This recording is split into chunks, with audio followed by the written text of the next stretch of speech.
Hello दोस्तों, welcome back to my YouTube channel Medcore medical lecture. दोस्तों, आज हम बात करेंगे कि पीरियड के टाइम जो क्रैम्प्स होते हैं, है ना, वो कभी-कभी इतने पेनफुल हो जाते हैं कि डेली का काम करना मुश्किल हो जाता है। ऐसे में डॉक्टर एक कॉमन मेडिसिन रिकमेंड करते हैं जिसका नाम है मेफ्टालिस्पाज़। तो ये एक दोस्तों एक पॉपुलर मेडिसिन है जो पेन को रिलीव करती है, जो क्या करती है मेंस्ट्रुअल क्रैम्प के लिए यूज़ होती है। पर इसका काम सिर्फ पेन कम करना नहीं होता, बल्कि यूटेरस के एक्स्ट्रा कॉन्ट्रैक्शन होते हैं उनको कंट्रोल करना भी होता है। तो दोस्तों, इस वीडियो में हम बात करेंगे ये कैसे लेनी चाहिए, इसे क्या-क्या यूजेज़ होते हैं और इसको लेने के बाद क्या-क्या साइड इफ़ेक्ट्स हो सकते हैं। तो दोस्तों, जो लोग चैनल पर नए हैं, अपने चैनल को सब्सक्राइब कर लें और सब्सक्राइब करने के बाद बेल आइकन को प्रेस करके नोटिफिकेशन को ऑन कर लें। वीडियो को लाइक करें, शेयर करें और कमेंट करें। इसका यूज़ दोस्तों सिर्फ पीरियड में ही नहीं बल्कि स्टमक पेन, स्पाज़्म और कुछ और कंडीशन में भी होते हैं। लेकिन क्या ये हर किसी के लिए सेफ़ है? इसका डोज़ क्या होना चाहिए और कब अवॉइड करना चाहिए? आज की वीडियो में हम मेफ्टालिस्पाज़ के complete truth, uses, doses, side effect इन सभी के बारे में अच्छे से डिटेल में डिस्कस करेंगे। तो दोस्तों, वीडियो में पूरा एंड तक बने रहें। तो चलिए, तो वीडियो में आगे बढ़ते और टॉपिक को शुरू करते हैं और देखते हैं मेफ्टालिस्पाज़ होता क्या है। ये pain killer plus anti spasmodic tablet होती है जो दर्द और क्रैम्प को रिलीव करता है। मतलब कि ये एक पेन किलर के साथ साथ एक एंटी स्पाज़्मोटिक टैबलेट है जो दर्द और क्रैम्प के लिए रिलीव करने के लिए यूज़ होती है। स्पेशली महिलाओं के पीरियड के दर्द में जो जिसमें मेंस्ट्रुअल क्रैम्प्स होते हैं, तो इन सभी में इस टैबलेट का इस्तेमाल करते हैं। दोस्तों, अब हम कुछ बात करते हैं इसके बेसिक इंट्रोडक्शन के बारे में, बेसिक इन्फॉर्मेशन के बारे में। जैसे कि टैबलेट का जो ब्रांड नेम है मेफ्टालिस्पाज़, इसके कंटेंट की बात करें तो इसके अंदर डाइसाइक्लोमिन 10 एमजी होता है और जो दूसरा कंटेंट होता है मेफेनेमिक एसिड 250 एमजी होता है।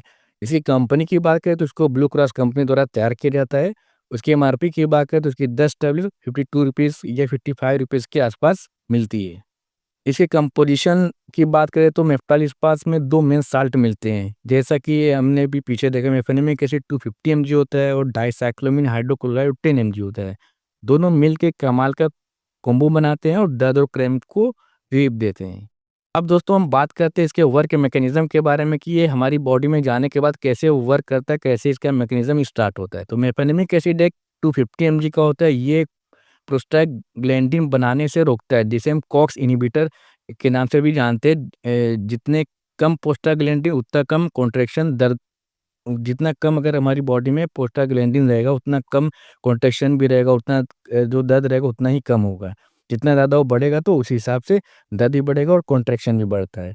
डाइसाइक्लोमिन जो होता है 10 एमजी होता है, वो क्या काम करता है, ये यूटेरस के मसल को रिलैक्स करता है, उसके साथ फिर क्रैम्प्स में भी रिलीफ देता है। स्पाज़्म मतलब कि मसल के अकड़ने को भी कंट्रोल करता है। अब बात करते हैं दोस्तों हम इसके यूजेज़ के और इसके इंडिकेशन के बारे में कि इसके यूजेज़ क्या होते हैं और कहाँ-कहाँ पे इस टैबलेट का इस्तेमाल किया जाता है। तो पीरियड्स के दर्द जैसे कि मेंस्ट्रुअल क्रैम्प हो गया, डिस्मेनोरिया हो गया है, पेट के दर्द जैसे कि आईबीएस जिसे हम इरिटेबल बाउल सिंड्रोम के नाम से जानते हैं, कॉलिक पेन हो गया, पेट का दर्द हो गया, गैस या ब्लोटिंग भी होती है, किडनी स्टोन के दर्द में भी इस टैबलेट का इस्तेमाल करते हैं। स्पाज़्मोटिक एब्डोमिनल पेन यानी कि मसल जो स्पाज़्म के साथ पेट में मरोड़ उठता है, यूरानरी ब्लड स्पॉट अगर जो हमारा मूत्राशय होता है उसमें अगर किसी तरीके का स्पाज़्म होता है, दर्द होता है तो उसमें भी इस टैबलेट का इस्तेमाल करते हैं। समटाइम्स कुछ केसेज़ में डेंटल या मसल पेन भी यूज़ हो जाता है, लेकिन डॉक्टर की एडवाइस के बाद। अब दोस्तों, हम बात करते हैं डिटेल में कि पीरियड में ये क्यों देते हैं। तो पीरियड के टाइम बॉडी में प्रोस्टाग्लैंडिन ज़्यादा बनते हैं। मतलब महिलाओं में जो मासिक जो आते हैं महीने में, पीरियड जो आते हैं, मेंस्ट्रुअल साइकिल जिसको बोलते हैं, तो पीरियड के टाइम में क्या जो प्रोस्टाग्लैंडिन होता है वो ज़्यादा बनते हैं, जो यूटेरस के को कॉन्ट्रैक्ट करते हैं, इससे दर्द और क्रैम्प होते हैं। जब प्रोस्टाग्लैंडिन ज़्यादा बनेगा तो क्या करेगा, यूटेरस को कॉन्ट्रैक्ट करता है, इस वजह से पेन महिलाओं को ज़्यादा फील होता है और क्रैम्प उठते हैं।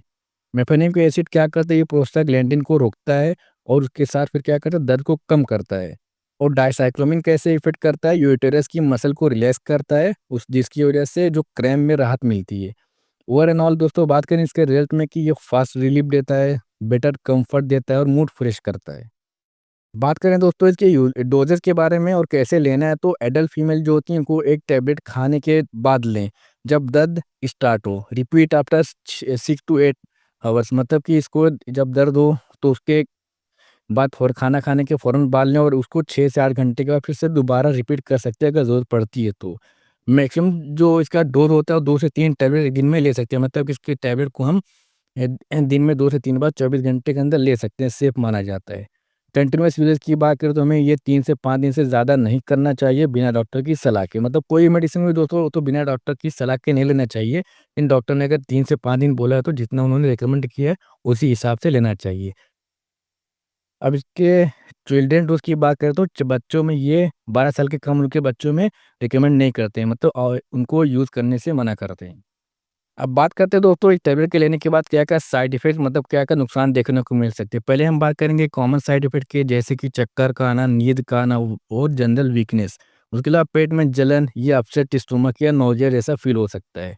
और जैसे कि इसको लेने के बाद जो मुँह का जो टेस्ट होता है वो कड़वा भी हो सकता है और सूखा-सूखा हो सकता है और थकान जैसा फ़ील हो सकता है। कभी-कभी कुछ केसेज़ में लूज़ मोशन या गैस गैस की समस्या देखने को मिल सकती है। अब इसके प्रिकॉशंस की बात करें तो प्रेगनेंसी में अवॉइड करें, स्पेशली थर्ड ट्राइमेस्टर में। ब्रेस्ट फीडिंग में ओनली डॉक्टर की जो गायनेकोलॉजिस्ट होती है उनके गाइडेंस में लेना चाहिए जब वो सजेस्ट करते हैं। अल्कोहल के साथ बिल्कुल नहीं लें। लीवर किडनी पेशेंट अलर्ट रहें, वो भी बिना डॉक्टर की सलाह के बिल्कुल भी नहीं लें।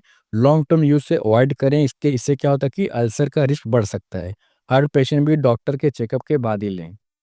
अब दोस्तों हम बात करते हैं कुछ मिथ और उनके ट्रूथ के बारे में। तो एक जो मिथ है, ये टैबलेट पीरियड की ब्लीडिंग को रोक देती है। इसका जो ट्रूथ है, सच्चाई नहीं। मेप्रालिस्पा सिर्फ दर्द और क्रैम्प में रिलीफ देती है, ब्लीडिंग पे कोई असर नहीं करती है। तो देखा आपने कि ये पीरियड में जो ब्लड होता है उन पे कोई इफ़ेक्ट नहीं करती, बस वो क्रैम्प और पेन में सिर्फ राहत देती है।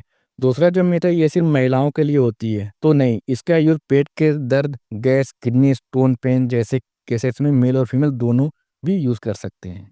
उसके बाद दोस्तों अगला जो मिथ है, इसे रोज़ लेना सेफ है, तो नहीं। ये सिर्फ ज़रूरत पड़ने पर शॉर्ट टर्म के लिए लेना चाहिए। डेली यूजेज यूजेज से क्या हो सकता है, अल्सर या लीवर प्रॉब्लम हो सकती है।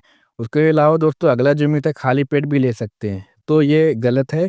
इससे हमेशा खाने के बाद लेना चाहिए, वरना पेट में जलन, एसिडिटी भी हो सकती है। उसके साथ-साथ कभी-कभी वोमिटिंग या नोज़िया जैसा फ़ील हो सकता है। तो दोस्तों इस टैबलेट को आप खाना खाने के बाद ही लें। इसके अलावा अगला जो मिथ है, पीरियड में दर्द होना नॉर्मल है, दवा लेना गलत है। अगर दर्द डेली लाइफ डिस्टर्ब करे, मतलब कि इतना ज़्यादा सीवियर आता है कि आपकी जो डेली रूटीन लाइफ हो तो उसको अगर डिस्टर्ब करे, तो सेम मेडिसिन लेना बिल्कुल सही है। जैसे मेप्टल स्पॉट डॉक्टर के कहने पर आप डॉक्टर को इन्फॉर्म करें। डॉक्टर अगर सजेस्ट करते हैं जैसे इतना डोज या जितने टाइम के लिए बोले तो आप ले सकते हैं, सेफ है। उसके अलावा जो अगला में तो प्रेगनेंसी में भी यूज़ कर सकते हैं, नहीं। ये टैबलेट प्रेगनेंसी में अवॉइड करनी चाहिए, स्पेशली जब महिलाओं का थर्ड ट्राइमेस्टर होता है, तो उसमें उसका क्या हो डेंजरस हो सकती है, बहुत ही ज़्यादा रिस्की हो सकती है। तो दोस्तों यहाँ पे हमारा वीडियो खत्म हुआ। अब हम मिलेंगे नए वीडियो में नए टॉपिक के साथ। उम्मीद करता हूँ आपको वीडियो पसंद आई हुई हो। दोस्तों जो लोग चैनल पर नए, प्लीज़ चैनल को सब्सक्राइब कर लें और सब्सक्राइब करने के बाद बेल आइकन को प्रेस करके नोटिफिकेशन को ऑन कर लें। वीडियो को लाइक करें, शेयर करें और कमेंट करें और भी लोगों को भेजें। थैंक यू दोस्तों।